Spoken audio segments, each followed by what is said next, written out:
tous. Cette séance du mardi 17 mai 2022 est la dernière de cette année scolaire pour le cours de philosophie de l'Université du Temps Libre. Et il n'y aura d'ailleurs probablement qu'une seule partie et non deux comme habituellement. Je vais donc conclure sur le sujet auquel je me suis attaché cette année, à savoir une défense et illustration, un plaidoyer pour Descartes dans le procès qu'on lui intente pour avoir écrit qu'il fallait que l'humanité se rende comme maître, maîtresse et possesseur de la nature. Le temps est venu de prononcer le verdict que je proposerais si j'étais moi-même juge dans ce procès. Alors, la première remarque que je ferai, à titre de conclusion, c'est qu'il était évidemment tout à fait impossible à Descartes d'imaginer, avec 3 siècles d'avance, les effets imputables à la mise en œuvre à la mise en œuvre du projet dont le discours de la méthode trace indiscutablement le programme. Parce qu'il est vrai que ce que nous avons aujourd'hui sous les yeux est, dans une très large mesure, en effet, le résultat, le produit du projet cartésien. Seulement, ce que nous avons sous les yeux ne procède pas seulement à titre d'effet d'une cause unique qui serait justement ce projet tel que le formule Descartes. Encore moins, cette cause unique pourrait-elle être le personnage, la personne de Descartes lui-même. Il faudrait d'ailleurs souligner aussi qu'on ne peut pas tout mettre sur le dos de ce malheureux Descartes dès que l'on a compris que les choses ont commencé, que les catastrophes même ont commencé bien avant que Descartes écrive le discours de la méthode, et même bien avant qu'on ait la moindre idée de ce que pourrait être un jour la science contemporaine et même la science tout court. Le Moyen-Âge européen fut, jusqu'au XIIIe siècle, une vaste entreprise de transformation des milieux naturels et une entreprise aussi de prédation systématique. Et là, il faut quand même rappeler que réductionnisme, extractivisme et tous les péchés qu'on met sur le compte de la formule nous rendre comme maîtres et possesseurs de la nature, eh bien tout cela est parfaitement étranger à la disparition sur le territoire européen du mammouth laineux, de l'éléphant à défense droite ou du lion marsupial, toutes choses qui ont existé sur nos territoires actuels de l'Europe et qui en ont disparu depuis très longtemps, depuis des milliers d'années. Le processus destructeur s'est amorcé dès l'apparition des premiers hominines, c'est-à-dire depuis l'apparition du genre Homo et de toutes ces espèces, car il y en a plusieurs, qui ont commencé à se diversifier, à se différencier dans un unique rameau, le rameau du genre Homo, au moment où ce rameau s'est détaché de celui qui donnera les chimpanzés, les 2 rameaux étant issus d'un ancêtre commun. Il faut savoir par exemple que l'extinction des grands mammifères du continent américain, qui s'est produite au moment où les premiers Amérindiens sont descendus, venus du détroit de Bering, du Canada, de ce qui est aujourd'hui l'Alaska puis le Canada, vers l'extrême pointe de l'Amérique du Sud. Cela s'est passé il y a environ 11 000 ans et l'extinction qui s'est produite alors sur le continent américain, sur les 2 parties du continent américain, n'avait aucun précédent depuis la grande catastrophe qui, suite à la chute d'un aérolithe, comme vous le savez probablement, avait déterminé l'extinction des grands reptiles et permis l'expansion, l'explosion par voie de conséquence des mammifères. Les humains qui ont donc effectué ce parcours de l'extrême nord à l'extrême sud du continent américain ont, sur leur passage, et avec la plus grande facilité, parce que les animaux qu'ils rencontraient, n'ayant jamais été chassés, n'ayant jamais connu l'espèce humaine, ont constitué des proies faciles. Et ces proies, quelles étaient-elles? Il y avait une incroyable diversité de mammifères extraordinaires dans ou de vertébrés extraordinaires dans ce continent américain. Il y avait des mastodontes, il y avait des paresseux géants. Les paresseux, ces singes qui aujourd'hui peuplent les forêts équatoriales et tropicales de l'Amérique du Sud, des paresseux géants, des glyptodons, qui étaient des sortes de tatous pouvant peser jusqu'à 3 tonnes. Il y avait des castors qui avaient la taille de nos ours actuels. Il y avait des chameaux, il y avait des lions, il y avait des guépards, il y avait des tigres à dents de sabre sur ce continent américain. Tout cela a été balayé, tout cela a été exterminé en quelques milliers d'années, peut-être même un tout petit peu moins. L'extinction, la destruction a été d'une rapidité absolument foudroyante. Ce qui veut dire que, au fond, c'est non seulement l'espèce Homo sapiens, mais même, il faut remonter en amont, le genre Homo, qui est, dans son rapport avec la nature, voué à un rapport tel qu'il puisse, non pas nécessairement, forcément toujours, mais tel qu'il soit possible que ce rapport débouche sur ce genre de catastrophe écologique. Il est évidemment hors de question de nier qu'un basculement s'est produit avec l'époque contemporaine, ou plutôt, oui, avec l'époque contemporaine, basculement rendu possible par les développements qu'avait connus l'époque moderne, dont relève bien sûr Descartes et la philosophie cartésienne, mais un basculement majeur s'est produit à l'époque contemporaine, avec bien entendu la révolution industrielle. Et en 1847, lorsqu'ils écrivent, lorsqu'ils rédigent pour ce qui s'appelle à l'époque la Ligue des Justes, le manifeste du Parti communiste, en 1847, donc, Marx et Engels, écrivant le manifeste, évoquent ce moment où, je les cite, ouvrez les guillemets, la société bourgeoise moderne, qui a fait naître comme par enchantement les moyens de production et d'échange aussi puissants, ressemble au sorcier qui ne peut plus maîtriser les puissances infernales qu'il a invoquées. Je répète cette citation. La société bourgeoise moderne, qui a fait naître comme par enchantement des moyens de production et d'échange aussi puissants, ressemble au sorcier qui ne peut plus maîtriser les puissances infernales qu'il a invoquées.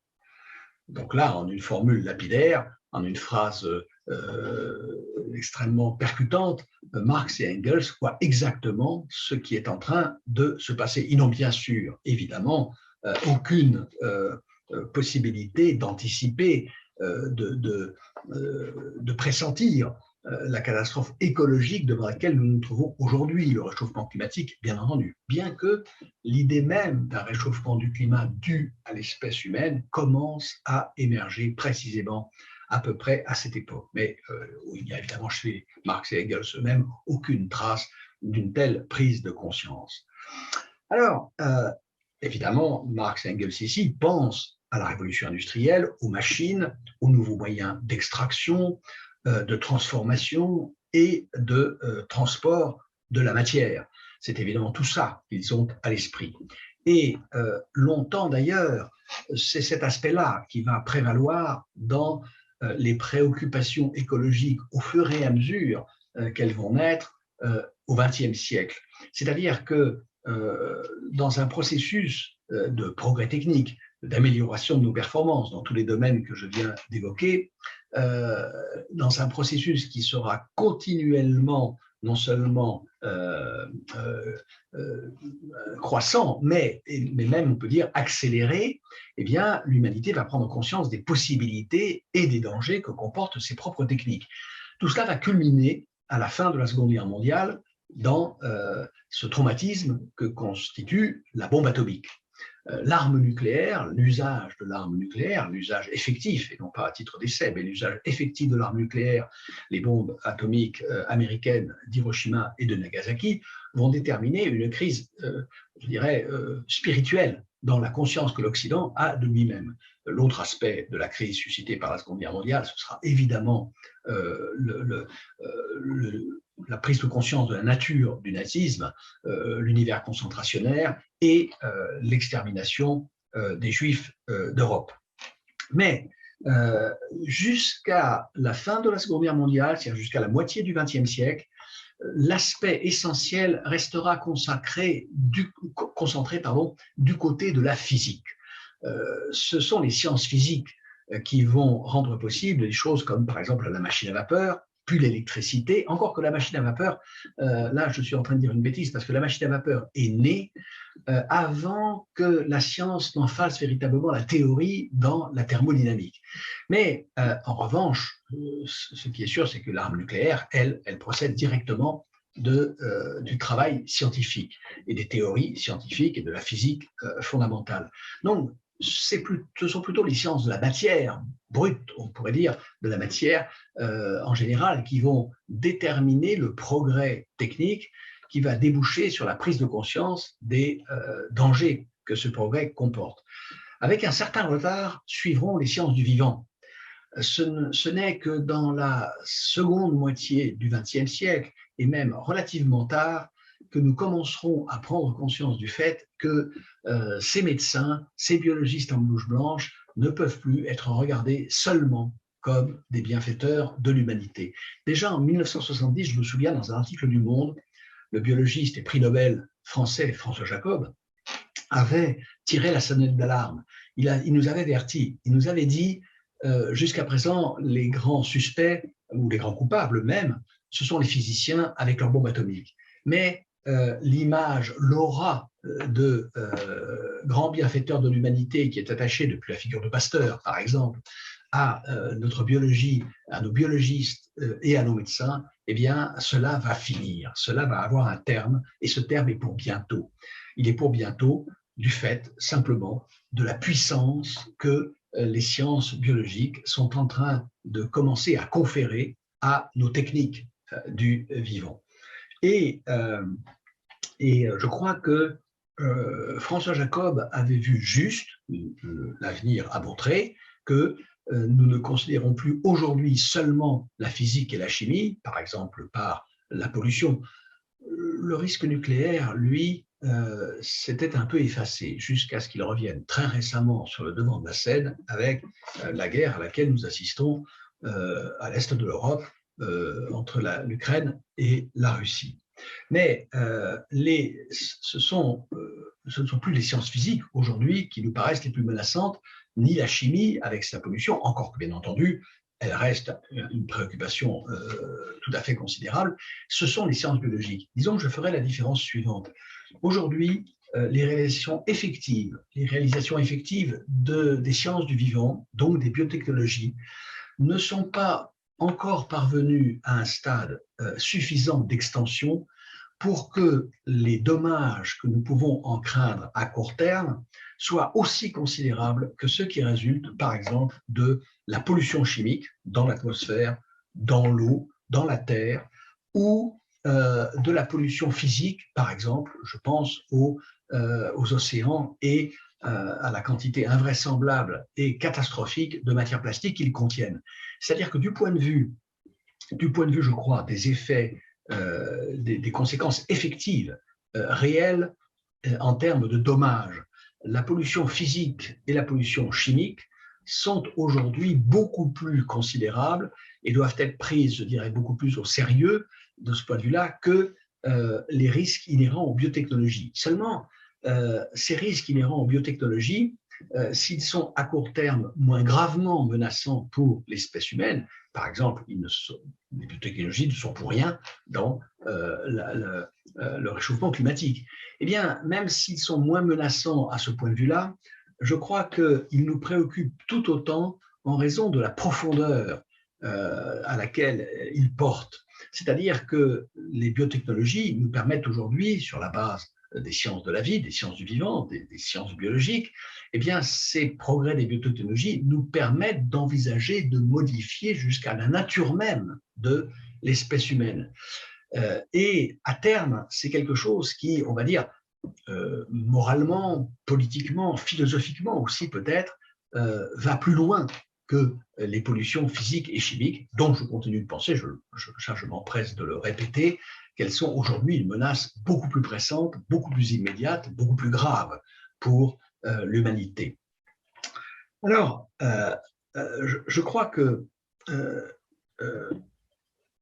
si Descartes revenait aujourd'hui, s'il était parmi nous, je crois qu'il nous jugerait non pas du tout pourvu au plus haut degré de cette raison dont il est presque aujourd'hui dans l'image qui en est restée dans la culture française, dont il est le héros, le héros avec les deux orthographes, hein, H-E-R-O-S, mais aussi H-E-R-A-U-L-T, celui qui porte R-A-U-T, pardon, celui qui porte la voix de la raison. Il ne nous jugerait pas du tout dépositaire et garant de cette raison. Il nous considérait probablement aujourd'hui comme tout à fait fous. Et il nous rappellerait, je pense, que la nature ne peut évidemment pas être, et c'est ce qui justifie l'utilisation du comme, ne peut absolument pas être objet d'une maîtrise et d'une possession de notre part. Et que si même elle pouvait l'être, objet d'une maîtrise et d'une possession, eh bien ce n'est pas du tout ce qui a été réalisé. L'état présent des choses, la situation à laquelle nous sommes confrontés, atteste qu'en réalité, nous n'avons rien maîtrisé du tout et que ce qui caractérise le rapport de l'humanité avec la nature aujourd'hui, ce n'est absolument pas un rapport de maîtrise et de possession. Pourquoi? Eh bien, parce que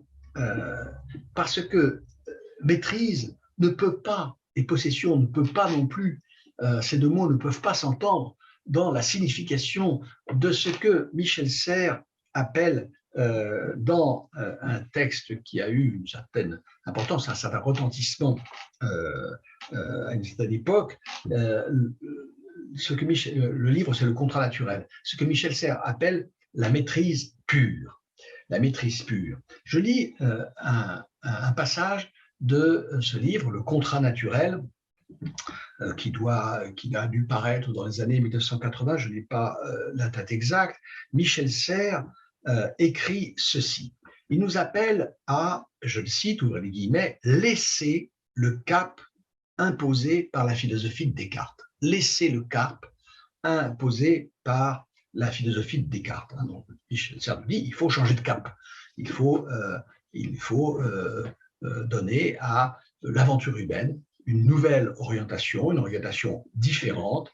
Et il faut donc peut-être pour cela d'ailleurs changer de boussole. Alors Michel Serres se pose la question, pourquoi faut-il désormais chercher à maîtriser notre maîtrise? Parce que non réglée, excédant son but, contre-productive, la maîtrise pure se retourne contre soi. Je répète cette citation, je vais un peu commenter. Pourquoi faut-il désormais chercher à maîtriser notre maîtrise? Parce que non réglée, excédant son but, contre-productive, la maîtrise pure se retourne contre soi. Qu'est-ce que Michel Serres appelle la maîtrise pure?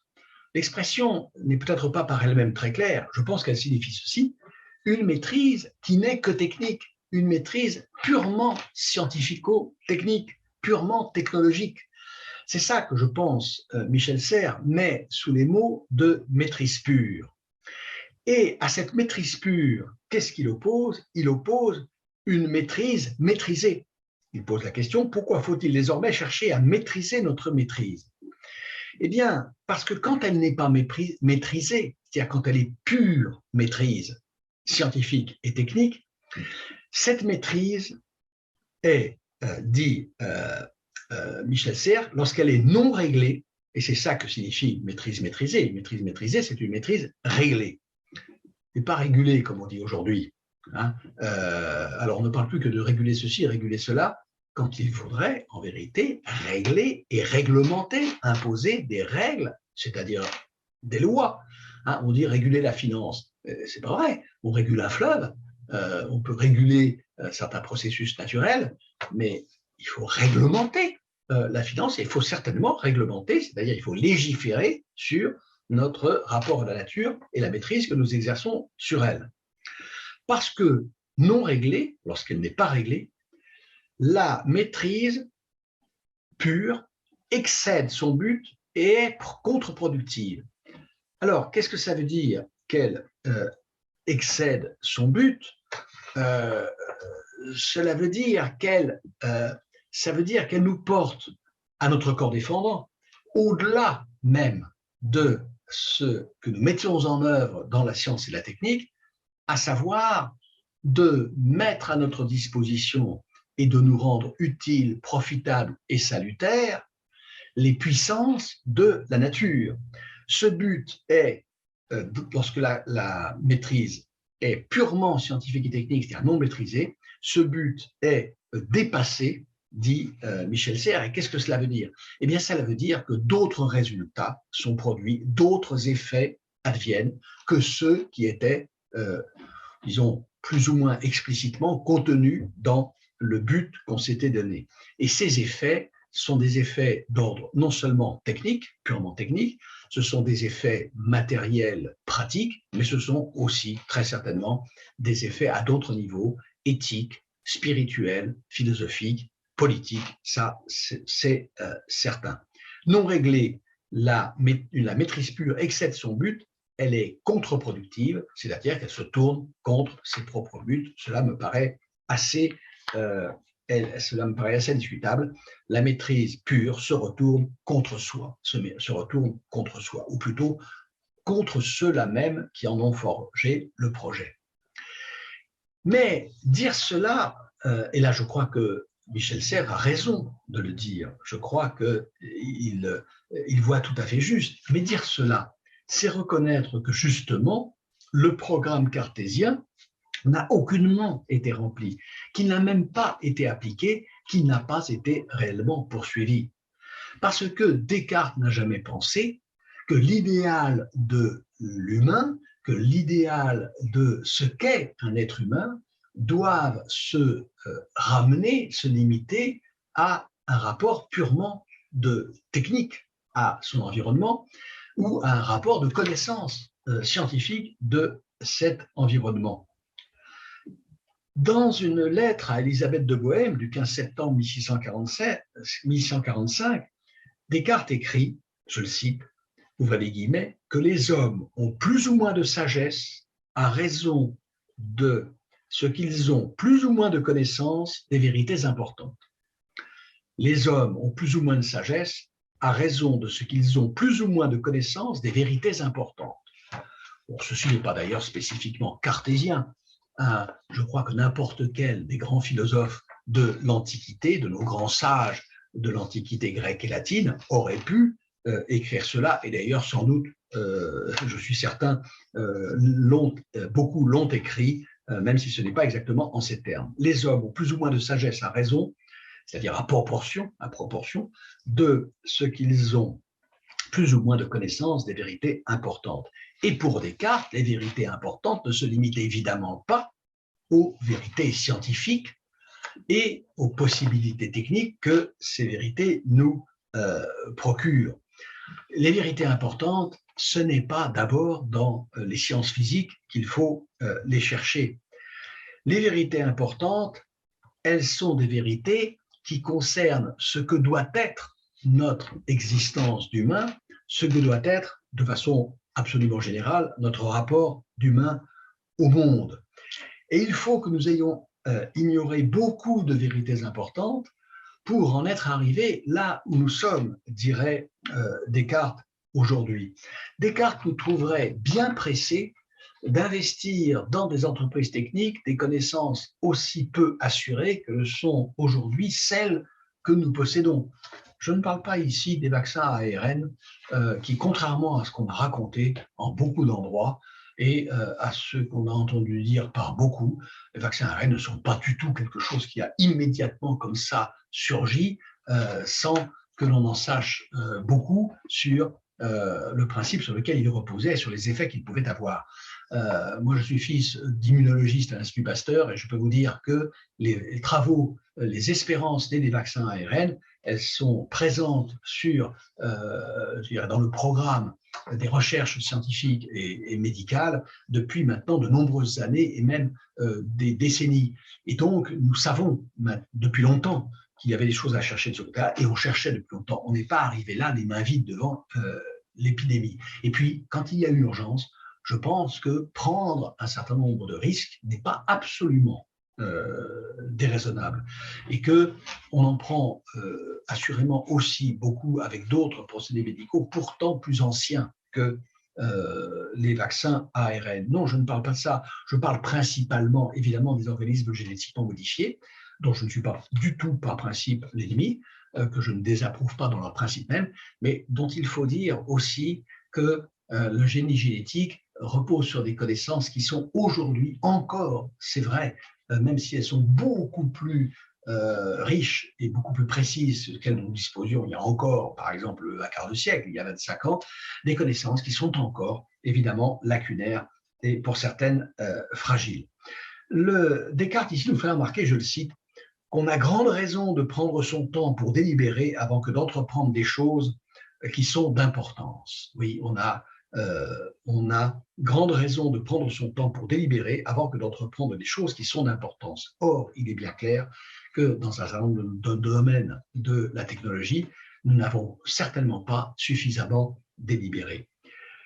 Pourquoi? Eh bien, parce qu'il y a dans la production des objets technologiques, des procédés technologiques, il y a à l'œuvre des processus qui n'impliquent pas de consacrer beaucoup de temps à la délibération, des processus qui sont de nature économique en particulier et qui ne laissent pas l'espace disponible pour la délibération.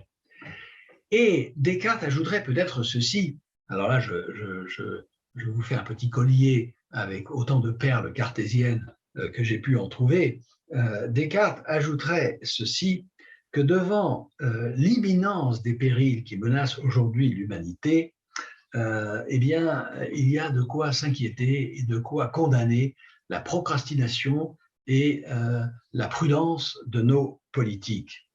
Parce qu'il dit ailleurs, précisément dans le traité des passions de l'âme, au paragraphe 211, Descartes écrit qu'il y a, je le cite, ouvrez les guillemets, des actions pour lesquelles il est nécessaire qu'on prenne résolution sur le champ. Lorsqu'on est inopinément attaqué par quelque ennemi, l'occasion ne permet pas qu'on emploie aucun temps à délibérer. Or, face aux menaces devant lesquelles nous nous trouvons aujourd'hui, la menace du réchauffement du climat, mais d'autres aussi, eh bien, devant de telles menaces, en effet, l'occasion ne permet pas qu'on emploie aucun temps à délibérer. Et elle le permet d'autant moins que ce n'est pas inopinément que nous sommes face à de telles menaces. Lorsqu'on est inopinément attaqué par quelque ennemi, dit Descartes, mais nous sommes avertis maintenant depuis assez longtemps et nous sommes encore aujourd'hui très en deçà de ce que exigeraient les paramètres de la situation. Et donc je pense que c'est vraiment se faire une idée très limitée, très réductrice, très pauvre de la pensée cartésienne que de mettre sur le dos de ce pauvre Descartes tous les péchés dont nous constatons aujourd'hui les effets. Descartes voyait beaucoup plus loin que cela, beaucoup mieux que cela en matière d'éthique, de morale et de sagesse. Je pense qu'il n'aurait aucunement approuvé et il ne se satisferait aucunement de l'état présent des choses et de la façon dont nous y sommes parvenus. Descartes nous rappellerait, je pense, à notre responsabilité individuelle et collective. Derrière les méfaits, derrière les dégâts, éventuellement derrière les crimes consécutifs à à nos avancées scientifiques et techniques en Europe depuis maintenant bientôt 2 siècles. Eh bien, derrière tout cela, il y a bien sûr la science, la technique, la technologie en tant que telle, avec tous les mécanismes, je dirais, quasiment automatiques, quasiment naturels qu'elle porte, mais il y a aussi des responsabilités individuelles et des responsabilités collectives. C'est-à-dire qu'il y a la politique. Il y a la politique, il y a la morale, il y a l'éthique, bien entendu, et il y a la politique. Je veux bien qu'on me dise que la médecine scientifique est déshumanisante, mais enfin, derrière la médecine scientifique, technique, technologique, il y a des individus, il y a des médecins, il y a des infirmiers et des infirmières, il y a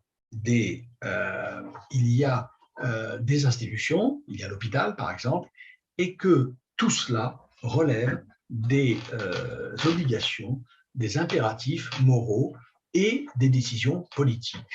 C'est-à-dire que, en effet, la médecine technologique peut être déshumanisante, mais il appartient aussi à un médecin qui enfourne une personne, alors ce n'est pas lui qui le fait, mais enfin qui est derrière son ordinateur pendant que l'opérateur enfourne la personne dans le scanner, et il appartient au médecin simplement avant l'opération de dire bonjour au patient, et lorsque l'opération est terminée, de lui dire au revoir et de lui souhaiter une bonne journée.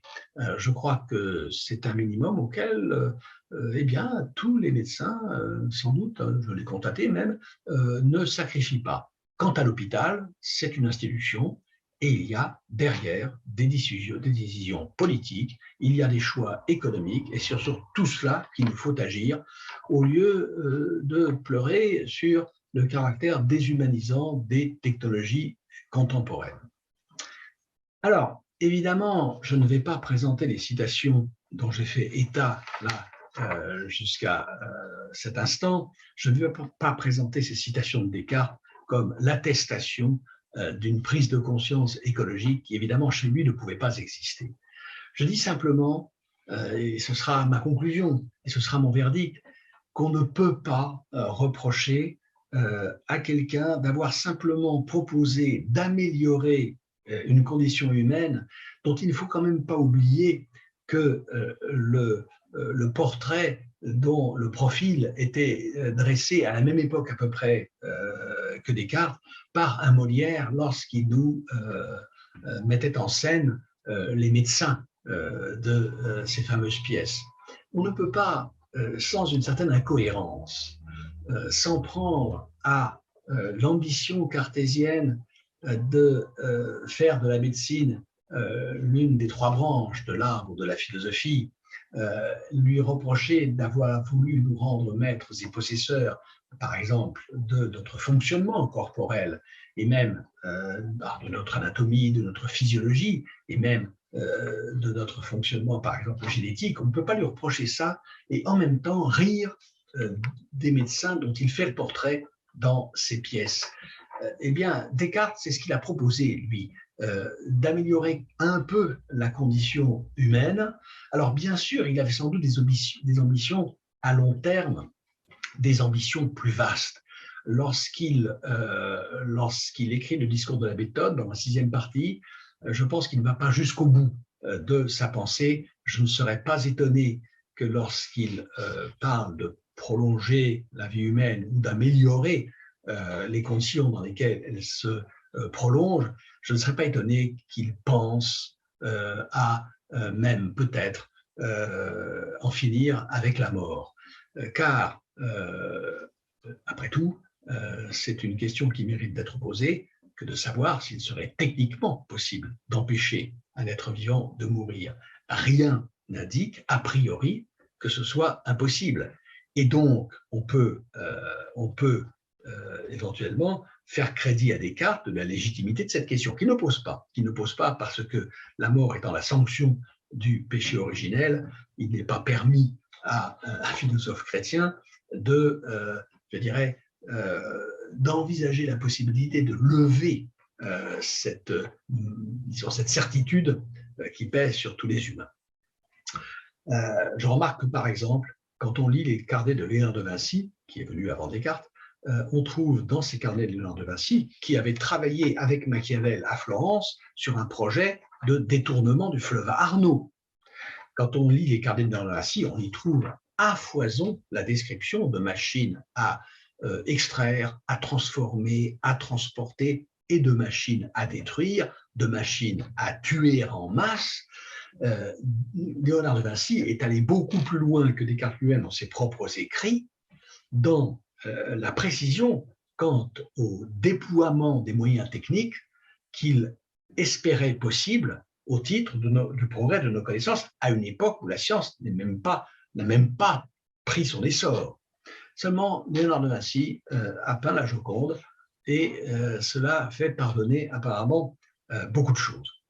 Je terminerai en lisant une citation d'Herbert Marcuse dans un livre qui a eu une grande importance dans la seconde moitié du XXe siècle et qui a en particulier joué certainement un grand rôle dans le mouvement politique, mais aussi philosophique, spirituel, de mai 1968, Herbert Marcuse dans L'homme unidimensionnel. Vous trouverez ce texte sur mon blog.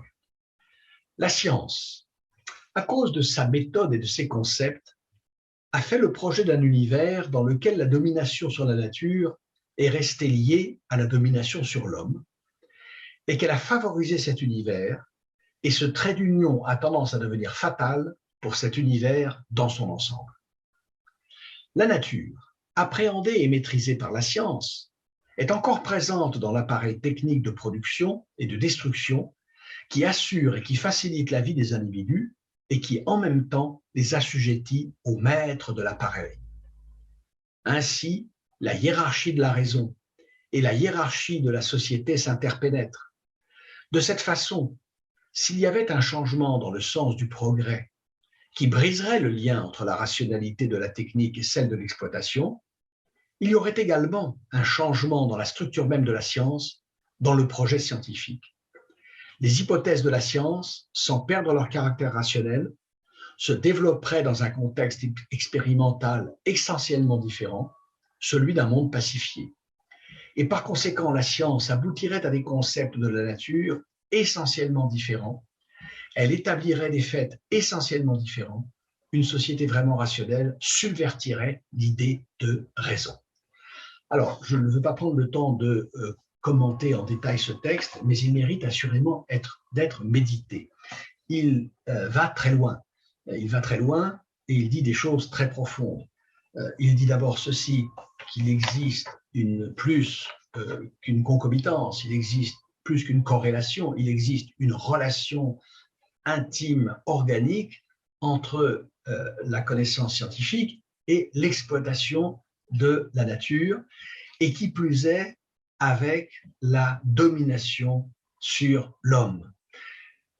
Cela va très loin parce qu'évidemment, cela fait obstacle à toute tentative d'innocenter absolument la science et la technique, les techniques qui en découlent, de les innocenter dans ce que nos rapports sociaux comportent d'insatisfaisant, voire d'inacceptable, la domination sur l'homme.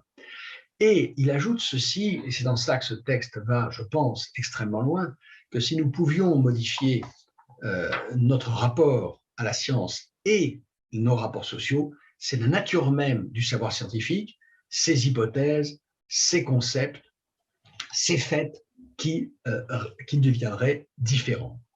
Je ne crois pas qu'on puisse aller jusqu'à dire, certains le disent aujourd'hui, mais je crois qu'il est faux de dire que nos sciences actuelles, notre science moderne, issue de la révolution inaugurée par Descartes et ses contemporains, il est faux de dire que cette science moderne ne soit que l'expression, qu'elle se réduise et qu'elle se ramène à n'être plus que l'expression de rapports de domination. C'est une thèse qu'on trouve chez certains courants, par exemple féministes, ou certains courants de lutte pour l'égalité, par exemple, de certaines minorités, mais je crois que c'est faux.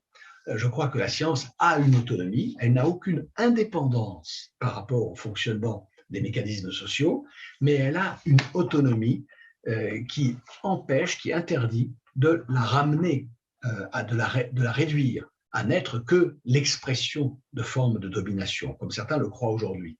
Mais il est vrai qu'elle est, dans son fonctionnement, compromise avec ces formes de domination.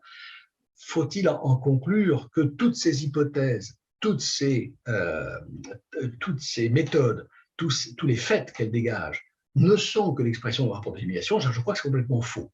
Mais évidemment, cela doit nous amener à réfléchir sur les rapports entre la science et l'ensemble des relations sociales.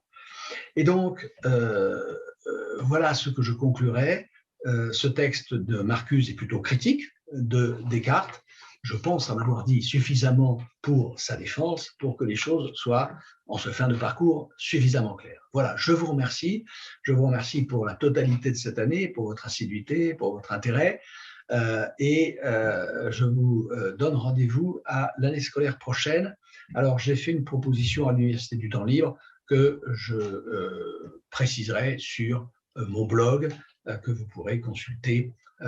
Quant aux modalités pratiques, eh bien, je vous propose de consulter le site de l'UTL et la rubrique notamment dernière minute. Bref, tous les programmes que peut vous annoncer l'Université du Temps Libre de Tarbes sur son site internet. Voilà, je vous remercie et je vous dis à l'année prochaine.